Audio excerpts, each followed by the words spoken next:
વિદ્યાર્થી મિત્રો, હવે આજે આપણે ભણીશું એસએસ નો ફૂલ ફોર્મ બધા જાણો છો. ઇંગ્લિશમાં છે સોશિયલ સાયન્સ અને ગુજરાતીમાં છે સામાજિક વિજ્ઞાન. ઓકે, તો આપણે એસએસ માં ચેપ્ટર 18 ભાવ વધારો અને ગ્રાહક જાગૃતિ, તો એના વિશે જોઈશું. 11 માર્ક્સનું આ ચેપ્ટર છે. 4 માર્ક્સમાં બી પૂછાય છે, 3 માર્ક્સમાં બી પૂછાય છે અને 2 માર્ક્સમાં બી પૂછાય છે. તો 11 માર્ક્સનું ચેપ્ટર છે. આમ જનરલ વિકલ્પ 7/11 નું અને રેગ્યુલર ગુણભાગ 7 માર્ક્સનું છે. પણ આપણે જનરલ વિકલ્પનું વધારે પ્રાયોરિટી આપવાની છે, કે જે વસ્તુ આપણે કામની છે. તો ભાવ વધારો અને ગ્રાહક જાગૃતિ જે ચેપ્ટર છે એમાં જનરલી કેવું હોય કે આમાં ભાવનો વધારો વિશે હશે, જે બી આપણા રોજિંદા જીવનમાં ભાવ વધારો જે થાય છે અને ગ્રાહકને શું ધ્યાન રાખવાનું ખરીદી બાબતે, વેચાણ બાબતે, એ બધી વસ્તુઓને જાગૃતિ મારફતે આપણે ફેલાવવાની છે. તો આ બધી વસ્તુનું આમાં નિરાકરણ થશે, ભાવ વધારો અને ગ્રાહક જાગૃતિ. આ ચેપ્ટરમાં જે થિયરી છે એ જનરલી 1.5 પેજની ચોપડીની થિયરી છે. તમે જો સપ્લિમેન્ટરીમાં લખવા જશો તો મેક્સિમમ 2.5-3 પેજ તો થઈ જ જશે. એટલે આમાં તમારે બધી વસ્તુ લખવાની હોતી નથી. એટલે આમાં હું જે પ્રમાણે તમને ટીક કરાવું એ પ્રમાણે તમારે તૈયારી કરવાની રહેશે. કારણ કે બધું કરવા જશો ને તો તમે ખોવાઈ જશો. તમારા પેરેન્ટ્સને તમારે શોધવો પડશે કે ગયો ક્યાં.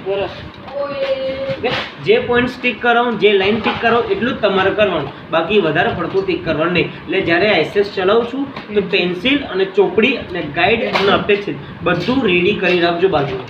તો એ પ્રમાણે તમારે બધી વસ્તુ રેડી રાખવાની છે. અને મહેરબાની કરીને પેન્સિલથી ટીક કરજો, તો it will be best for you.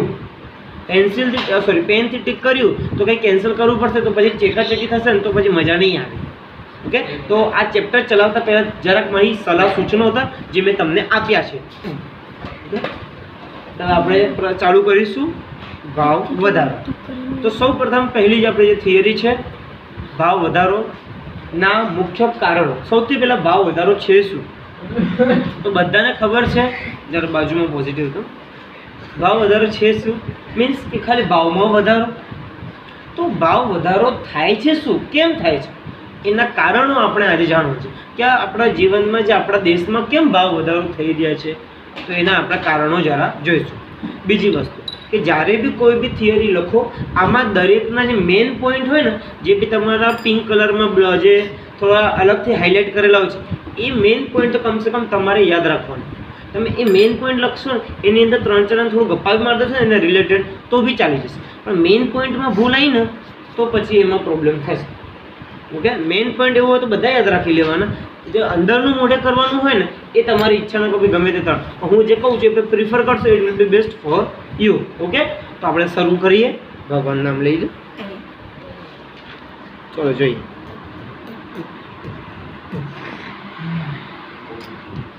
ભાવ વૃદ્ધિના કારણો. તો જો ભાવ વૃદ્ધિ છે એના 2 પરિબળો છે. અર્થતંત્રમાં ચીજ વસ્તુ અને સેવાઓનો કુલ ઉત્પાદન અને પુરવઠામાં તાત્કાલિક વધારો ન થઈ શકવાના પરિણામે. આપણે અત્યારે જ છે કોરોના મહામારીમાં છે કેટલીક વસ્તુઓના આપણા ભાવ વધી ગયા. કરિયાણાની દુકાનમાં તમે લઈ લો, મેડિકલની દુકાનમાં જનરલી લઈ લો. ઓકે, ઘણી બધી જે આપણા ફેવરેટ સ્ટુડન્ટ છે તીર્થરાજ કરીને, વિમલોના એમના જે ફેવરેટ ખોરાક છે એમના ભાવ વધી ગયા હતા. ઓકે, તો આ વસ્તુની ભાવ કેમ વધે છે કે વસ્તુની અછતના કારણે, એની શોર્ટેજના કારણે એના ભાવ વધે છે. કે સમજો કે બજારમાં વચ્ચે ડુંગળીનો ભાવ વધી ગયો તો કેમ વધે કે આ વસ્તુ ઓછી પડે. હવે વસ્તુ ઓછી છે તો એ લોકો વધારે રૂપિયા કે ભાઈ આને જરૂર છે તો આને લૂંટી નાખો, તો એના કારણે એ લોકો ભાવ વધારે. ઓકે, તો આ બધી વસ્તુ છે. કઈ વસ્તુ બંધ થવાના આવ્યો હોય તો બી એના ભાવ વધારે કે ભાઈ હા સોમવારથી બંધ થવાની છે, લઈ જાઓ 200માં 200 રૂપિયા કિલો ડુંગળી, 200 રૂપિયા કિલો, 200 રૂપિયા કિલો. ઓકે, તો જે બી વસ્તુની અછત, એની માંગ, એના કારણે આપણા ભાવ વધે. ડિમાન્ડ કે ભાઈ હા આની માંગ વધારે છે ને બજારમાં, એ સામે લેવી તો પડશે જ આને, તો પછી બરાબરના ભાવ વધારે છે. એવું. બીજું, તેની સામે દેશની કુલ માંગમાં તીવ્રપણે મેં અત્યારે જ વાત કરી, દેશની ફૂલ માંગ જો સમજો કે જેની ડિમાન્ડ નથી એનો ભાવ વધારીને કોઈ ખરીદવાનું નથી, પણ ખબર છે કે ભાઈ અત્યારે માસ્ક, સેનિટાઈઝર કે પછી ઇમ્યુનિટી બૂસ્ટર એવી કોઈ મેડિકલ કાં તો પછી જે આપણે રાશનનો સામાન હોય, ઘઉં, ચોખા, દાળ, એ વસ્તુની ડિમાન્ડ વચ્ચે વધારે હતી. કેમ કે લોકડાઉન થવાનું તો એના કારણે ભાવ વધારે, એટલે પબ્લિકને લેવી તો પડે જ, કારણ કે એ તો જીવન જરૂરિયાતની વસ્તુ છે. ના લે તો એમને ભાવ વધારે, એટલે એમને સારી ઇન્કમ મળે. તો આ બધા કારણો છે ભાવ વૃદ્ધિના. મેન આ 2 રીઝન છે. ઓકે, તેના ડિટેલમાં આપણે આગળ જોઈએ. પહેલું છે નાણાંના પુરવઠામાં વધારો. ઓકે, નાણાંના પુરવઠામાં વધારો એટલે શું થાય કે અર્થતંત્રમાં નાણાંના પુરવઠામાં 3 રીતે વધારો થાય. ખાદ્ય પુરવણી એટલે કે નવા નાણાંનું સર્જન, નવું નાણું એટલે કે નવા નોટો, નવી સિક્કાઓ, જે નવી નોટો, નવા સિક્કાઓ નીકળે. બીજું, નાણાંના ચલણ વેગમાં વધારો એટલે કે બજારમાં નાણાંની લેવડ દેવડ વધે. હવે આજકાલ તમે જુઓ ને તો નોટો કરતાં સિક્કાઓનું પ્રમાણ વધી ગયું છે. 10નો સિક્કો આવી ગયો છે, 5નો સિક્કો આવી ગયો છે, 20નો સિક્કો આવી ગયો છે, ફ્યુચરલી 50 અને 100નો સિક્કો પણ આવી ગયો છે. કેમ? એ સિક્કાની ડિમાન્ડ હવે વધી ગઈ છે, પણ પબ્લિક સામે લેવા તૈયાર નથી સિક્કાઓ. કેમ? ફાટી જાય, જેબ ફાટી જાય, પાકીટ ફાટી જાય, લોડ આવે, વજન, સિક્કાનું જેબમાં વજન આવે છે, તે બધી વસ્તુ છે. પછી ત્રીજું કે શાખ વિસ્તરણની નીતિ દ્વારા ધિરાણ પરના વ્યાજ દર ઘટાડે. ધિરાણ પર એટલે લોન એટલે વ્યાજ. લોન એટલે શું થાય? પૈસા આપણે લઈશું. ધિરાણ એટલે કોઈને આપીએ ને એટલે ધિરાણ કહેવાય. કોઈને પૈસા આપણે આપીએ, મેં લીધા તો મેં શું કહેવાય? લોન પર લીધા. અને કોઈને પૈસા આપીએ તો એ ધિરાણ કહેવાય.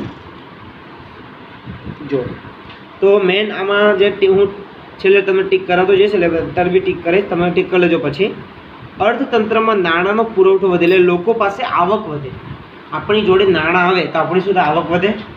આવક વધે તો ખરીદ શક્તિ વધે. જો આપણી જોડે પૈસા હશે તો ઓબ્વિયસલી આપણે શું વિચારીશું? યાર આ બી ખરીદી લઉં, આ બી ખરીદી લઉં. મોલમાં જઈએ તો કેવી ઈચ્છા થાય? બધું ખરીદી લઈએ. જેમ જતા જઈને તેમ ઈચ્છા થાય આ નાખો અંદર, આ નાખો. જો પૈસા હોય તો આપણે હા એ લઈ લો છે, પણ ના હોય પૈસા તો આપણે વિચારીએ કે આ વસ્તુ પહેલાં નથી જરૂર. તો આપણી જોડે આવક વધશે તો આપણી ખરીદ શક્તિ પણ વધશે. તો ચીજ વસ્તુ તો આપણે ખરીદવાની તાકાત વધશે તો પછી બજારમાં એની ડિમાન્ડ બી વધશે.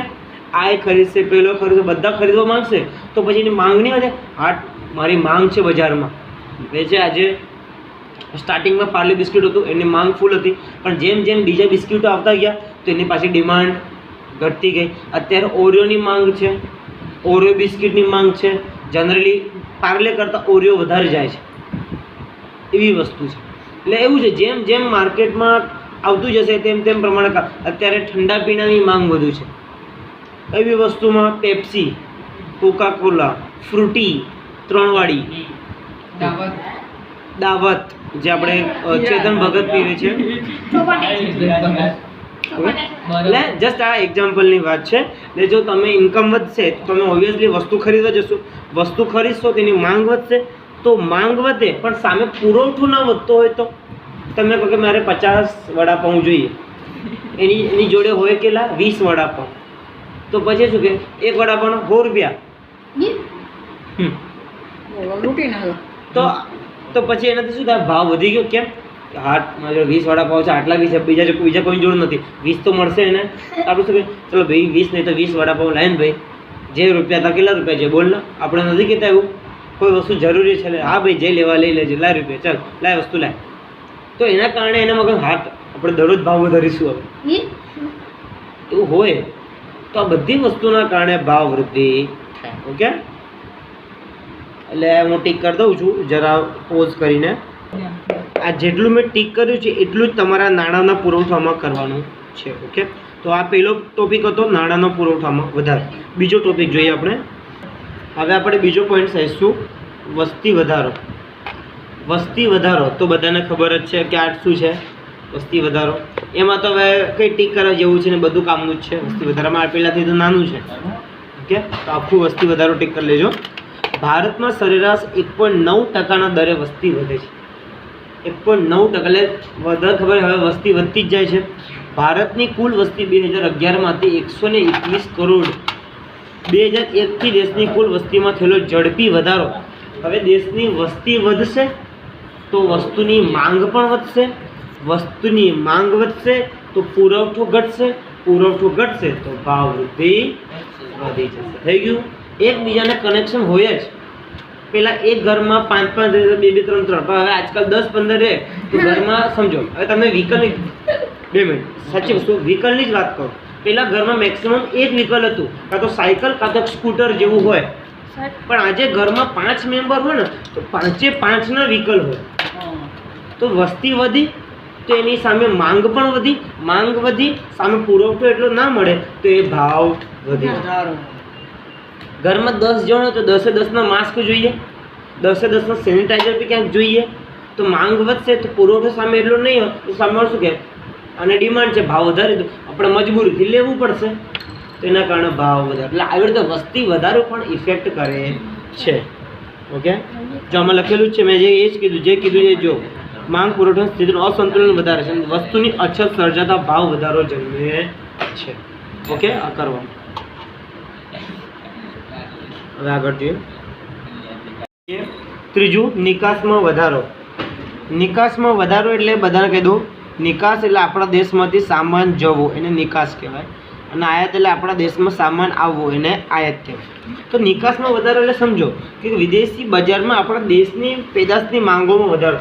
એટલે સમજો કે અત્યારે વેક્સિન જ છે. ઓકે, ઘણા વિદેશમાં આપણી વેક્સિન જાય છે, આપણા પાડોશી દેશમાં તો બધી વેક્સિનો જાય છે. તો એનો બધી જગ્યાએ ત્યાં જ પહોંચે છે, પણ આપણા દેશમાં પછી એને અછત સર્જાય તો પછી ભાવ વૃદ્ધિ થાય છે. એટલે એ લોકો શું કહે છે કે તમે આપો દેશને આપો, પણ આપણા દેશમાં ફરી એટલો સ્ટોક રાખો, બધું એમને જ આપશો પછી દેશમાં શું રહેશે. એટલે એ વસ્તુ કહેવા માંગે છે કે જો વિદેશી બજારમાં દેશની પેદાશોની માંગમાં વધારો થવાના લીધે સરકાર દ્વારા નિકાસ વધારવાના પ્રોત્સાહક પગલાંને કારણે નિકાસની ચીજ વસ્તુઓની સ્થાનિક કે આંતરિક બજારમાં ઉપલબ્ધતા ઘટે છે.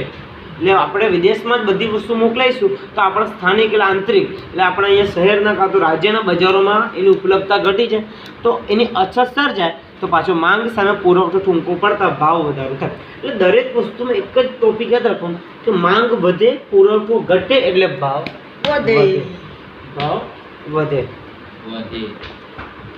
ઓકે, ત્રીજો ટોપિક કરવાનો છે. ચોથો ટોપિક તમારે કરવાનો નથી. કોઈ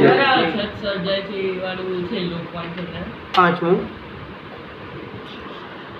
હવે જોઈએ પાંચમો topic. It's good, very very good. બિન નોંધાયેલ નાણાંનું ચલણ એટલે કે કાળું નાણું, બ્લેક મની. ઓકે, સરકારને ચૂકવવા પાત્ર થતા કરવેરામાંથી બચાવવા કેટલાક આર્થિક વ્યવહારોને હિસાબી ચોપડે નોંધવામાં આવતા નથી. ચલો, તો સરકારને ચૂકવવા પાત્ર થતા કરવેરામાંથી બચવા કેટલાક આર્થિક વ્યવહારોને હિસાબી ચોપડે એટલે સમજો કોઈ આપણે મકાન લીધું.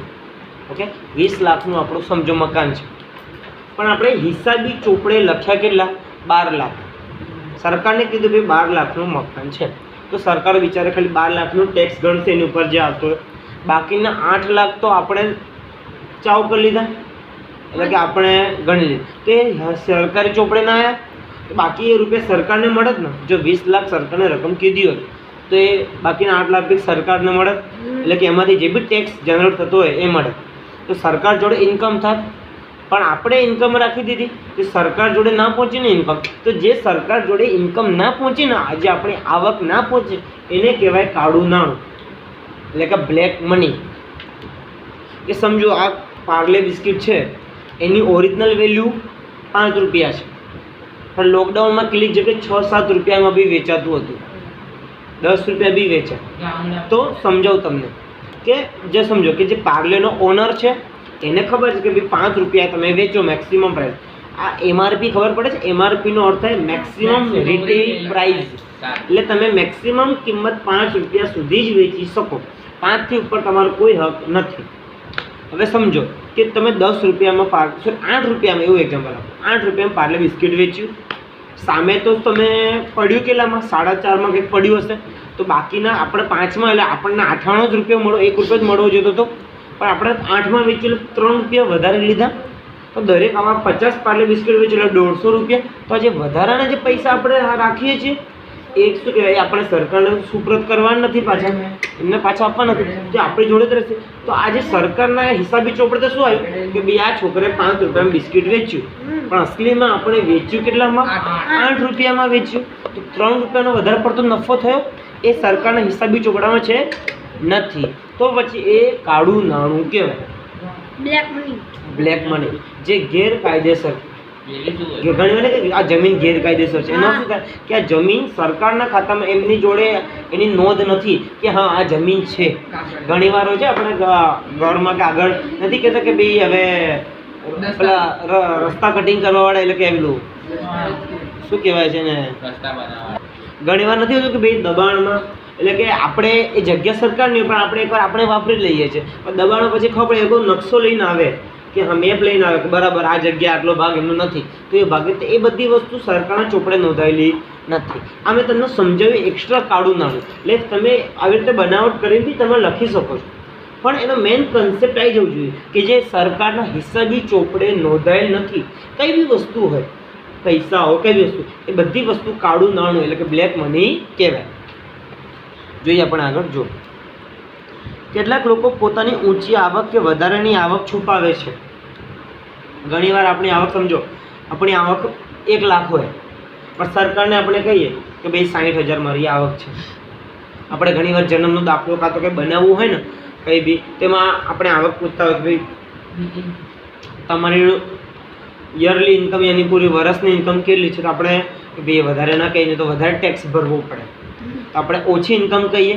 60 આપણો પગાર 1 લાખ છે, 60,000 સરકારને કહીએ તો સરકાર 60,000 પરનો ટેક્સ ગણે, પણ આ 1 લાખ કહેતો તો 1 લાખ પરનો ટેક્સ, એટલે વધારાના જે આપણે પૈસા સરકાર નથી ચૂકવીએ એ બધા શું કહેવાય બ્લેક.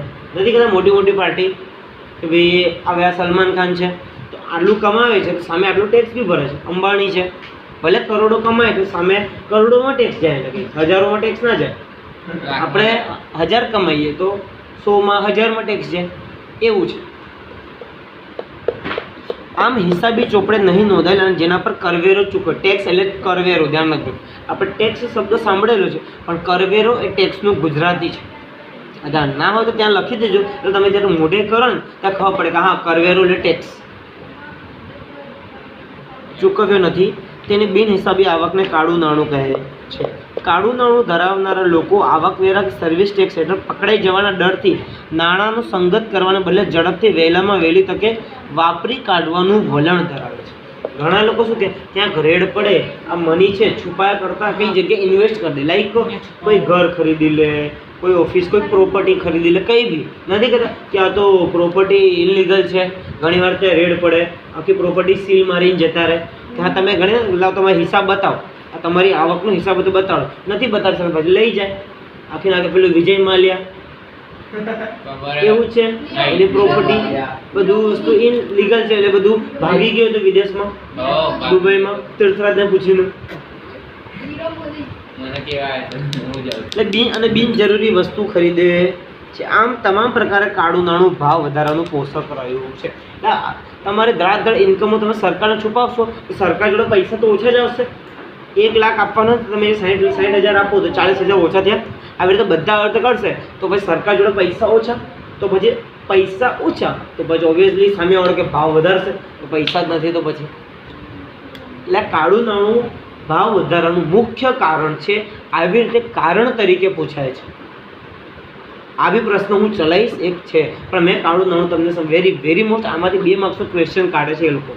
કાળું નાણું ભાવ વધારાનું એક પોષક મુખ્ય સ્વરૂપ છે. આવી રીતે 5મો ટોપિક કરવાનો. 6થું, સરકાર દ્વારા ભાવ વધારો.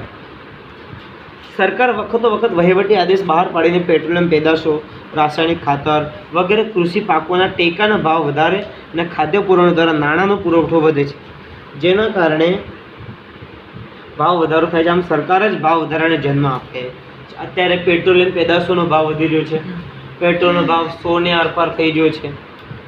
તો 100 ને આરપાર તો કંઈ કસ્ટમ ડ્યુટી વધારે, એના પર જે બી જીએસટી તો આ પેટ્રોલ પર લાગતું નથી. કસ્ટમ ડ્યુટી છે, એક્સસાઇઝ ડ્યુટી છે, આ બધી ડ્યુટી એટલે કરવેરા વધારે ને વધારે લાગ કરે છે. તેના કારણે ભાવ અસલીમાં પેટ્રોલની પ્રાઇસ છે કેટલી 50-60 રૂપિયા, પણ એના પર એક્સ્ટ્રા વસ્તુ લાગીને 100 રૂપિયા થઈ જાય છે. તો જનરલી શું કહેવાય, સરકાર જ ભાવ વધારાને જન્મ આપે છે. આ વસ્તુ એ કહેવા માંગે છે. 7મો ટોપિક, કુદરતી પરિબળો. કુદરતી પરિબળો એટલે બધાને ખબર જ છે કે જે બી હોનારત થાય એટલે કે હોનારત એટલે જે બી ઘટના ઘટે કુદરત દ્વારા ઘટે, જેમ કે અતિવૃષ્ટિ એટલે વધારે પડતો વરસાદ, અનાવૃષ્ટિ એટલે ખૂબ જ ઓછો વરસાદ, દુકાળ, ધરતીકંપ એટલે કે ભૂકંપ, અને રોગચાળો જેવું કે કોરોના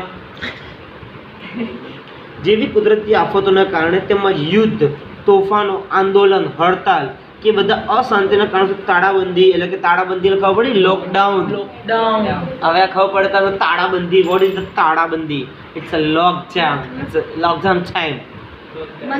જેના માનવીય પરિબળોના કારણે ઉત્પાદન ઘટે છે. આ લોકડાઉન થયું તો બધી કંપનીઓ ઠપ થઈ ગઈ, બધા મજૂરો જતા રહ્યા. તો લોકડાઉન ખુલ્યું તો બી આપણે વસ્તુ પુરવઠો નહોતો મળતો કે યાર આ તો બજારમાંની માંગ જ નહીં, બધા ખલાસ થઈ ગયા છે, મળતા જ નથી.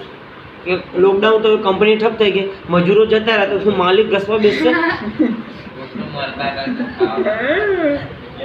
એટલે આ બધી અતિવૃષ્ટિ આવે, અનાવૃષ્ટિ આવે, ધરતીકંપ આવે, ભૂકંપ આવે, કોઈની આખી આખી બિલ્ડિંગ પડી જાય, કંપની પડી જાય, સમજો બજોડાની છોકરી. એટલે આ બધાના કારણે, કુદરતી પરિબળોના કારણે ભાવ પર વધારો થાય છે. તમે વાંચો તો તમને ઓબ્વિયસલી જાતે ને જાતે ખબર પડી જશે. આમાં એવું નહીં વિચારો દરેક લાઈનનો અર્થ કાઢવા જશો ને તો પતી ગયું, પતશે જ નહીં થિયરી. હવે લાસ્ટ દાણચોરી, સંગ્રહખોરી, કાળા બજાર, બધા ટોપિક પરથી જ ખબર પડી જાય બધા. દાણચોરી એટલે અનાજની ચોરી કરો તમે, પછી સંગ્રહખોરી એટલે અનાજ સંગ્રહ કરતા જાઓ. હવે જનરલી પેલા કંટ્રોલ વાળાની દુકાન હોય, રાશન વાળાની દુકાન હોય, અનાજ સરકારને ઘણું બધું આપતા સરકાર વાળા, પણ કેટલું અનાજ એ લોકો દાવ મારે હવે ખલાસ થઈ ગયું એવું જ કહી દે. એટલે એનો સંગ્રહ થાય એ સંગ્રહખોરી. અને કાળા બજારી તો બધાને ખબર જ છે, આ વસ્તુ આટલામાં વેચે, 30 રૂપિયા કિલો ખમણ લાયા હોય, 100 રૂપિયા કિલો વેચે. ચાલે? ના ચાલે. તીર્થાની દુકાનમાં અમે ગયા હતા એવું થયું હતું, 30 ખબર હોમાં વેચતા દાણ. તો કેટલીક વખત આયાત જકાતના ઊંચા દરોને કારણે તેમજ અમુક ચીજોની આયાત પર નિયંત્રણ કે નિકાસના પ્રતિબંધ. જકાત ચોરી એટલે કોઈ બી અનાજ કે બી વસ્તુ જે આપણે ત્યાં આવી હોય બધું ચોરી કરવાના ઈરાદે ચોરી છુપીથી કરવેરા નહીં ભરીને વિદેશી માલ સામાન દેશમાં ઠલવાય, કે ટેક્સ અહીંયા ના ભરો, વિદેશમાં નાખી દો, જેને કહેવાય દાણચોરી. શું કહેવાય? દાણચોરી. એટલે આ દાણચોરીની વ્યાખ્યા છે. દાણચોરીની જે ભલે ને તમારે અહીંયાથી કરવાની, આ પહેલી લાઈન નથી કરવાની, ડાયરેક્ટ અહીંયાથી કરવાનું. નિકાસના પ્રતિબંધને લીધે અહીંયાથી લઈને દાણચોરી કહેવાય છે. ત્યાંથી ત્યાં હું છેલ્લે ટીક કરી દઈશ, તમે જોઈ લેજો. પછી ભવિષ્યમાં ભાવ વધવાના છે એવી અટકળો કે આગાહીને કારણે બધા શું સંગ્રહખોરી કરવા લાગે. નથી વચ્ચે કહેતા કે લોકડાઉન પકડવાનું છે, બધા ધડાધડ સ્ટોર કરવા લાગે બધી વસ્તુઓ, તે સંગ્રહખોરી કહેવાય. પછી કાળા બજારી તો બધાને ખબર જ છે. સંગ્રહ અને કાળા બજારી એટલે જે વસ્તુ તમને કીધું 30 રૂપિયાનું ખમણ 100 માં વેચે, એટલે કે જો આમાં લખ્યું છે, બજારમાં ખૂબ જ ઊંચા ભાવ પડીને નફાનો ગાળો વધારે, ખૂબ જ ઊંચા ભાવ વધારે અને પ્રજાનો ગેરલાભ ઉઠાવે, એમનો ફાયદો ઉઠાવે, એને કહેવાય નફાખોરી. તો આ બધી વસ્તુ સંગ્રહખોરી, દાણચોરી અને કાળા બજાર, આ બધી વસ્તુ ભાવ વૃદ્ધિના મુખ્ય કારણો છે. તો આપણે કયા કયા મુદ્દા કર્યા? નાણાંના પુરવઠામાં વધારો, વસ્તી વધારો, નિકાસમાં વધારો, બિન નોંધાયેલ સરકાર દ્વારા ભાવ વધારો, કુદરતી પરિબળો, દાણચોરી અને સંગ્રહખોરી અને કાળા બજાર. એટલે આ ટોપિકમાંથી આપણે 7 તો કર્યા જ છે, પણ તમારે મેક્સિમમ આમાંથી ને વધારે જરૂર નહીં પડે, 4 કે 5 જ કરવાની જરૂર પડશે. ઓકે? અને હું તમે પ્રિફર કરું નાણાંના પુરવઠામાં વધારો ના કરતા એક વાર, એ હજી હાર્ડ પડશે. તમારે કરવું હોય ને તો તમે 4-5 હું તમે પ્રિફર કરું. વસ્તી વધારો કરજો, નિકાસમાં વધારો કરજો, બિન કાળું નાણું તો ખાસ કરજો. સરકાર દ્વારા બધા નાના જ છે, વધારે કંઈ મોટા બી નથી. એટલે લખશો તો ઓબ્વિયસલી 5 માર્ક્સની થિયરી થઈ. ઓકે? આપણે પહેલેથી ભાવ વૃદ્ધિના કારણ કે ભાવ વૃદ્ધિ વધ્યા, આ બધા કારણોસર ભાવમાં વધારો થયો છે. આગળ જોઈશું. ચલો જોઈએ. તો જે ભાવ નિયંત્રણની આવશ્યકતા ઊભી થઈ છે, આ વિધાન સમજો કે આ ભાવ નિયંત્રણ, ભાવને કંટ્રોલમાં કરવું કેમ જરૂરી બન્યું છે એ જોઈએ. તો પેલું સતત ભાવ વધારાને અસરથી બચવો, ભાવ નિયંત્રણ. હવે સતત ભાવ વધ કરે તો ચાલે? ના ચાલે. તો જોઈએ. તો આપણે પહેલો મુદ્દો જોઈએ. તો ભાવ વધારાને લીધે સરકારના ખર્ચા વધે છે. ભાવ વધશે, સરકારનો ખર્ચો વધશે, તેથી એને ખાદ્ય પુરવઠાનો આશરો લેવો પડે છે. આમ પરિણામે નાણાંના પુરવઠો વધતા ભાવ. નાણાંનો પુરવઠો એટલે સરકાર જોડે પૈસા આવશે, સરકાર ખર્ચો કરવા તૈયાર થઈ જશે, ધીરે ધીરે ભાવ વધશે. 2 મિનિટ, જરા ટ્રાફિક છે અહીંયા.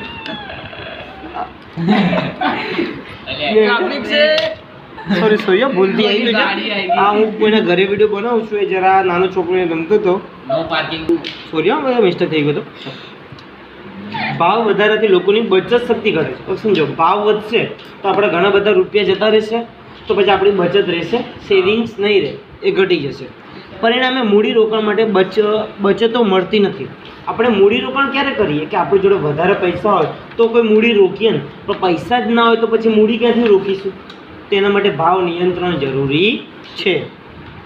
તેથી દેશમાં મૂડી રોકાણનું પ્રમાણ ઘટે છે. ભાવ તમે ઘટાડશો નહીં તો બધા મૂડી ઇન્વેસ્ટર ભેગા થશે, મૂડી રોકશે જ નહીં ને. આવશ્યક ચીજ વસ્તુનું ઉત્પાદન ઘટશે. ભાવ વધશે તો કોઈ વસ્તુ ખરીદશે એટલી બધી નહીં ખરીદે તો પછી એનું ઉત્પાદન ઘટી જશે. હવે જ ખમણ જ છે કે ભાઈ મારે લેવું હોય તો 100 રૂપિયા કિલો, પણ આ લોકો કહે ભાઈ 1000 રૂપિયા કિલો, તો હું લઉં ના લો, પછી બંધ કરી દઉં, જાતે ઘરે બનાવું. નુકસાન એટલે એમને જ કહું છું ભાવ ઓછો કરો તમે. હા, તીર્થરાજનો રુદા. ભાવ વધારાથી લોકોની બચત શક્તિ ઘટી ગઈ. તમને કીધું આવશ્યક ચીજ વસ્તુનું ઉત્પાદન પણ ઘટી જાય. મૂડીની તંગીને કારણે નવા ઉદ્યોગ ધંધાનો રોજગાર, હવે મૂડી આપણી જોડે એટલી હોય ને તો નવા ઉદ્યોગ ધંધા પણ શરૂ કરી શકાતા નથી. ભાવ વધારાને લીધે વસ્તુઓ મોંઘી બને તો દેશમાં તેનું વેચાણ વધે છે, જેથી નિકાસો ઘટે છે. વસ્તુ મોંઘી બનતા દેશમાં જ તેનું વેચાણ વધે. સમજો, કોઈ વસ્તુ મોંઘી કરી આપણે, પછી આપણે દેશમાં થોડું ઘણા લોકો લે, પણ વિદેશમાં તો એ વસ્તુ જતાં હજી મોંઘી થાય ને તો દેશમાં પછી બહાર જાય જ નહીં. બહાર જાય નહીં તો આપણને રૂપિયા મળે જ નહીં, તો અંદર જ વસ્તુ વેચાય. આમ દેશમાં બનતી વસ્તુઓ કરતાં વિદેશી વસ્તુ સસ્તી હોય તો દેશની આયાત વધે છે. દેશમાં બનતી વસ્તુ કરતાં વિદેશી વસ્તુ સસ્તી હોય દેશની આયાત વધે, એટલે આયાત વધે એટલે આવે, બહારથી આવે. સમજો, આપણા દેશમાં એક ગાડી છે, સમજો તમે બતાડું કે આ ગાડી છે 90 રૂપિયા 100 ગ્રામ છે, પણ વિદેશવાળા આપણને 60 રૂપિયા 100 ગ્રામ આપતા હોય તો પછી આપણે વિદેશથી જ મંગાવીશું તો આપણી આયાત વધી. આમ દેશની નિકાસ કમાણી ઘટે, પણ એમના જ પૈસા વધશે ને. સમજો, આજ આપણો દેશવાળો આપણને વસ્તુ આપે તો આપણા દેશવાળાને રૂપિયા મળે, પણ આપણે બહારથી આવતી વસ્તુને પ્રોત્સાહન આપીશું તો રૂપિયા તો બહાર જ જવાના છે છેલ્લે. હવે ઓપ્પોના ફોન છે, ઓપ્પોના ફોન છે, વિવોના ફોન છે, આ બધા ફોન કેના ચાઇનાના છે, ચાઇનાનો ફોન છે, તો રૂપિયા આપણે ભલે આપણા દેશવાળાને, એ વસ્તુ પાછળ ક્યાં જશે? ચાઇનામાં જશે. એ જ નોકિયા છે, એ બધા ઇન્ડિયાના phone made in blueberry, blackbuck જે બી છે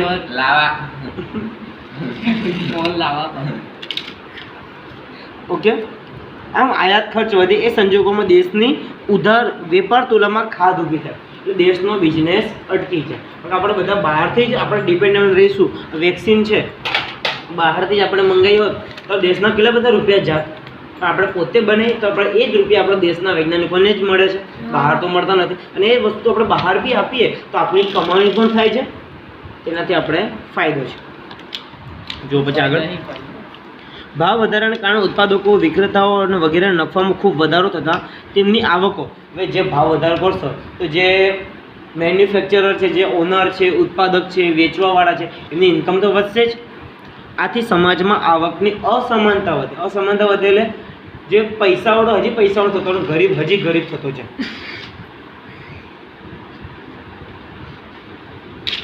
ભાવ વધારાને લીધે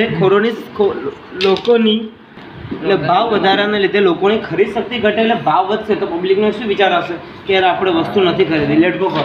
આપણે કોરોનામાં, દિવાળીમાં વધારે આપણે ખર્ચો કર્યો નથી, હોળીમાં બી એટલો ખર્ચો થયો નથી. કેમ? ભાવ વધારે લાવ્યો તો પછી કોણ ખરીદવાની ઈચ્છા ધરાવે? બચત બી કરવી જરૂરી છે. તેથી મધ્યમ અને ગરીબ લોકોની હાલત ખૂબ જ કફોડી છે. જીવન નિર્વાહનો ખર્ચ એટલે આપણે જીવન જરૂરતની વસ્તુ પણ આપણે એના બી ખર્ચા પૂરી કરી શકતા નથી. જ્યારે હું બહાર બેઠું છું એટલે પવનથી ઉડે છે. દેશમાં વિદેશી ગન જેવું રબર છે, જરા ભૂલથી આવી ગયું છે. દેશમાં વિદેશી મૂડી રોકાણ વધે છે, ઘટે છે. મૂડી રોકાણ ઘટે છે એટલે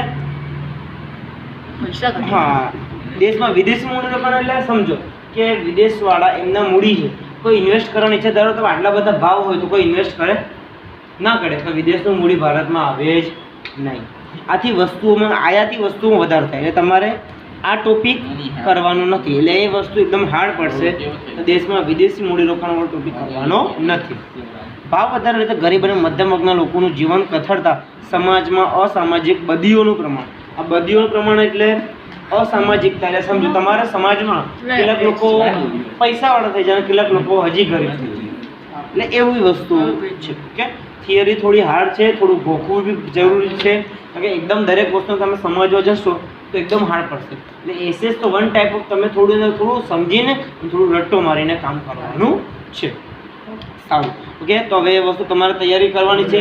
જે બી મેં થિયરી ચલાવી છે, ભાવ વધારાના કારણો અને ભાવ નિયંત્રણ શા માટે જરૂરી છે, એ બંને થિયરી તમારે વ્યવસ્થિત રીતે પાછી તૈયાર કરવાની છે. એ તમે તૈયારી કરશો પછી આગળના વિડીયોમાં હું ચલાવીશ કે ભાવ વૃદ્ધિ અને ગ્રાહક જાગૃતિ વિશેનું હું ટોપિક ચલાવીશ.